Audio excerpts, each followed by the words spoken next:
Hello guys, welcome back to One of the Inspo. For today's video, we are going to show you or discuss with you how to fix Treadmill L5 error code. So if you're interested, let's get started. So if you're having issues with your Treadmill and getting that L5 error, well, in this case, there are going to be a few things that you need to know. So first is we need to discuss why you are having this issue here. So the first reason is because the speed sensor is faulty and might need to be replaced.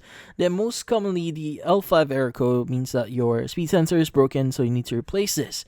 And also if your speed sensor is misaligned or too far from where it should be, the L5 error code might also appear. Now how do you fix this? So for any issues with alignment here, what you need to do is you want to first turn off or unplug your treadmill here. Just make sure it's not connected to any power for safety reasons.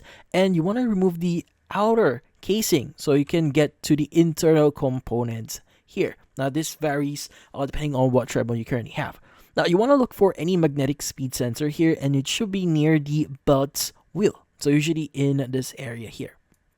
Now, if the sensor is 75mm away from the metal disc on the wheel, it's out of place. Now, if it's misaligned, it may need professional adjustment here, but you can try pushing it correctly if you're comfortable. Now, also, you want to go ahead and test your speed sensor here, and again, just make sure it's unplugged. And in this case, you want to remove the motor shroud, so the cover over the actual motor. Now, you want to plug the treadmill back in and find the motor control board, so MCB, inside the front unit.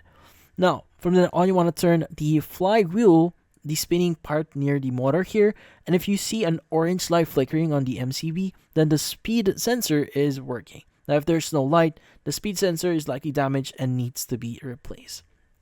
But yeah, so if you can't do this all with your just yourself, then most likely you may need to contact a professional. Now, depending on where you got your treadmill here, you may need to contact their support team or their support hotline in order for you to get one or to get assistance. So if you bought recently bought this, usually it's covered by your purchase protection.